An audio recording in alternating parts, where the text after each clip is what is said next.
Hello everybody. Today we're going to go over the main differences between a normal analog stick and then the Cobra analog stick attachment. One of the main differences that you're instantly going to see are the size differences. Basically, you can tell that it's probably about a quarter bigger. Why that is such an advantage is when you're playing your shooters, you're basically in this little zone right here and you have to focus so much on that and you don't have much room to go around or everything like that. Whereas when you're on the Cobra, you could just lay your hand on that or your thumb on that and it's just, you got so much room and it's not so like intense to where I got to be here the whole time. Also, I think myself, it's easier for me to get here, here, here, here. With this, you have to go here, here, here, here. Mainly that Y is such a big jump.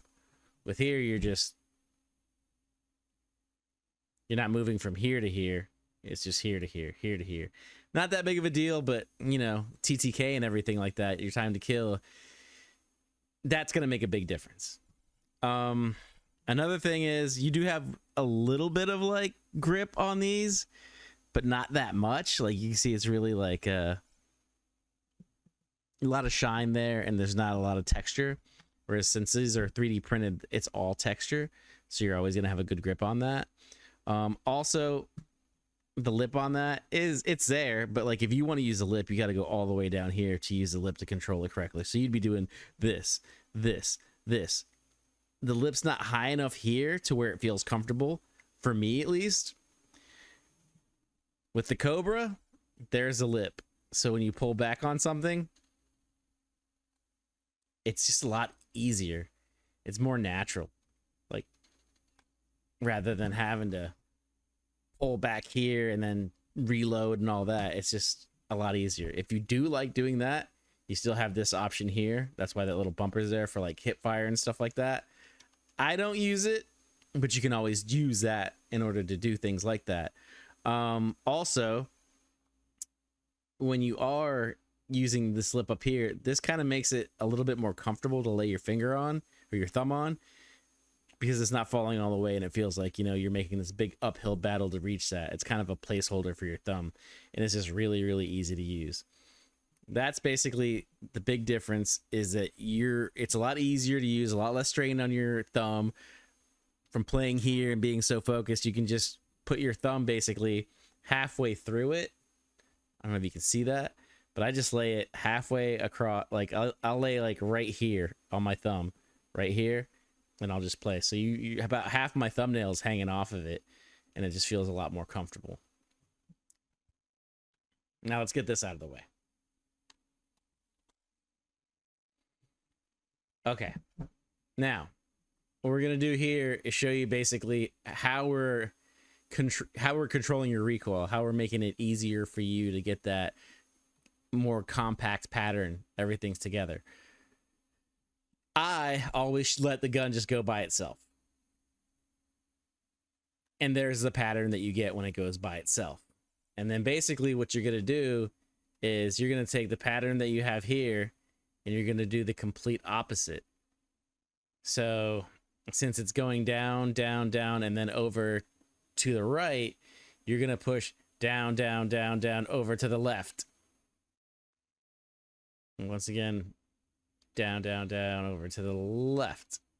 And you're not always going to get it like the first time, especially if you're changing attachments and everything like that, and different guns. So like whenever you go to shoot, you're going to want to remember how this pattern is. You also have aim assist on there, which gives a little bit of bullet magnetism towards whatever you're shooting at. So it's a little bit different from the range. The range is always going to kind of make it easier for you to do. Using the range is going to help you in the long run because you don't have aim assist here. You're basically just controlling the recoil by yourself. So basically down, down, down, and then to the left. You could be really, really specific about it and get a stop clock or stopwatch or use it on your phone and basically time it, and then that's when you'll know instantly you're going to pull down.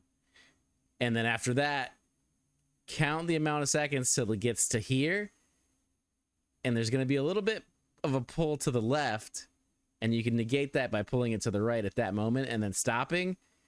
And then you'll feel this start to go to the right, and that's when you start moving it to the left. That's if you really, really want to get a crazy sharp pattern. You would probably have to mess with your settings a lot so that your sensitivity is not too high. It's always going to be different. But basically, that's how you go from that to that, is down and then to the left. It's not always going to be perfect. Like I said, it's a lot of practice, and depending on how many guns that you're using, let me see. Also, the less you think about it and the more times you do it, the muscle memory really kicks in and helps you out. And like, you're not going to be able to tell when you're using it because your muscle memory is just going to kick in. A lot of these guns also have that initial kick, depending on the gun. So watch and see, like, if it kicks up really quick, that's that initial first kick. If you want to get better recoil, you do a little bit of a hard pull down at first and then ease up on it. So hard pull down and then ease up on it and then to the left. A lot of the guns are going to have that initial burst. It's just going to be like, so you just pull and it'll make the rest of it a lot easier. Once again, this is where you're going to see where the pattern's at. If you change your attachments, the pattern will change also. I think here we're using just the basic loadout. Like here's one with attachments. That's the difference. So now you can see that this is going to be a lot easier to control. And you're going to get that better recoil pattern. Obviously, it's going to be difficult getting up to those attachments, but this is attachment setting has only got 5. So you're not having to use an extra perk or anything like that.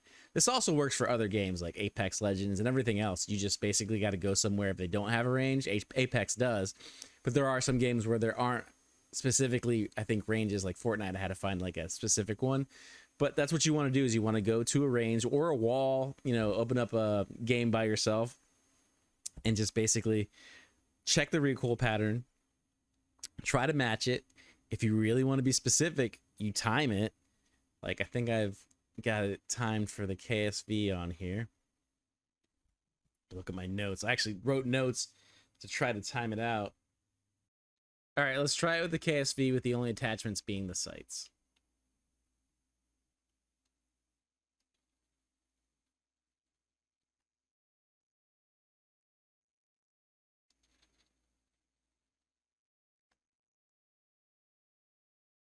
That's the difference. And this controller has a little bit of stick drift because I know a lot of people are going to have that on the controllers. I have switched over to another controller after using this one for so long. I think I've been through about 5 of these. I recently switched over to an inexpensive Hall Effect controller. I think that's the next one that I'm going to put up as another controller that's certified to work with the Cobra. I just need to take some image shots of it. But the main difference is you can get these in Hall Effect also. You're never going to get stick drift because it uses a different technology. You'd have to read up on it.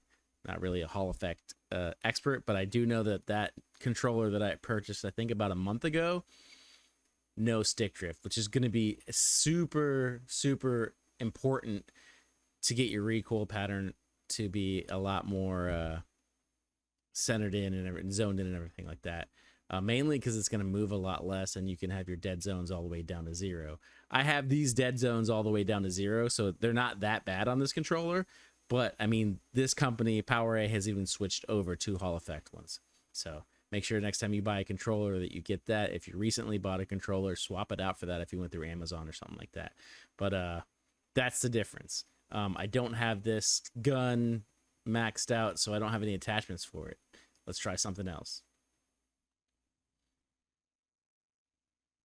Let's try the XM4 without any attachments.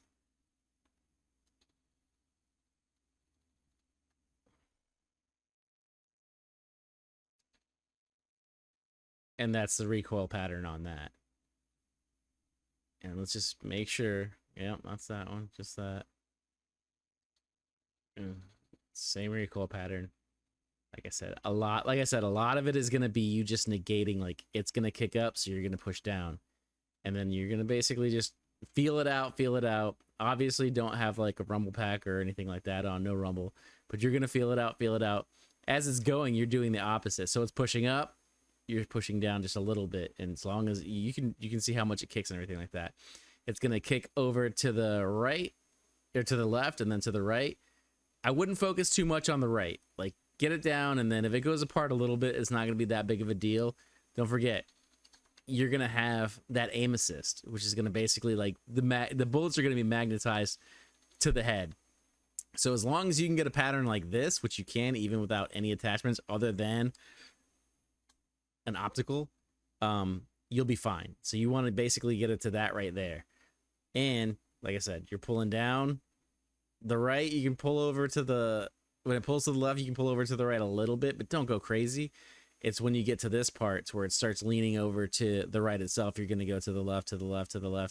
And it's going to take a lot of practice. Like, I would come in here and practice maybe like 2 hours a day for like the first week before playing and everything like that. It's going to be annoying, but that's how a lot of these guys who are pro players get good, is by basically firing range or just going somewhere so that they can master the recoil pattern. Once you do that, you gotta burst these.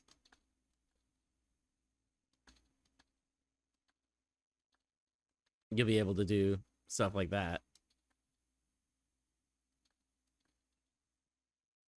And believe me, I'm not the best shot. That's one of the reasons that I created the Cobra, is so that people would have an easier time going against these people who are really good at controlling their shots.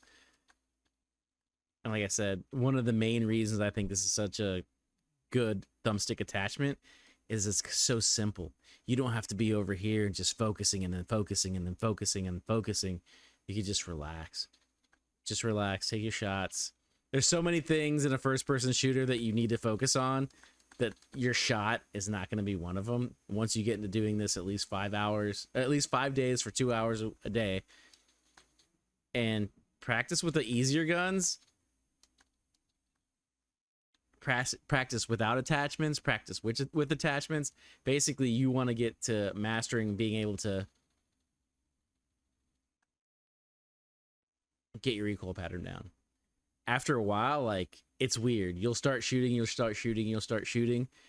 and you'll notice that it's just second nature after you do it for so long. You're going to pull down, and then as you watch your reticle, you're going to be like, I need to pull here, but you're not going to say it. You're just going to be playing the game, and it's just going to work out that way. For me, this is going to big help. I would say at least like 30% more accurate on when I was playing Apex Legends a lot. This was huge for me because that game has such crazy recoil and all that, but it helped out a lot. In Call of Duty, it helps out too because there's so many different guns and so many different patterns. But once you get attachments on it like that, it's pretty much easy to control it when you have this setup. Like I said, for the best setup, get something that has Hall effect sticks eventually. Like I said, if you just bought them now, your controller, you can get a Power 8 right now with Hall effect. I'm pretty sure for maybe $10 more or something like that. I always play with wired just because there's less lag. I don't know if it's really noticeable, but I get really picky on stuff like that. But like I said, if you want to have the best aim, it's going to take a lot of practice. Definitely have your best controller loadout and stuff like that. I have paddles on this, but I don't use paddles. I have paddles on the other one. I don't use paddles. I'm a little old school, but if you do that, that's fine. It's not a big deal. Like I said, main things to take away from this whole demo is to follow that and try to negate it. A lot of the times you can just pull down, and when you see it kick like that, that's when you'll pull over. So like that one's so great, but you start to see it. And like I said, you get within this area right here, you'll be fine. You're not going to have any issues. Also, another thing is, it's very unlikely that you're going to be in a gunfight to where you're shooting longer than that, because you're either going to be out of the game by being killed, or they're going to be out of the game by being killed. After you get this down, next thing you got to get down is the hiding seat game. Is basically being able to flank people, being able to get that shot, getting attachments that have high flinch resistance and stuff like that. But this is a good start, you know, to get that recoil pattern down, to get those shots in really, really quick. All right. Well, that'll be it. Like I said, follow the link below if you guys are interested in purchasing this. If you've already purchased this, just follow the rules given here, and your aim is going to be a lot better. Like I said, myself, it's about 30%. To each their own, though. If you take more time, it's probably going to be better than that. Thank you very much.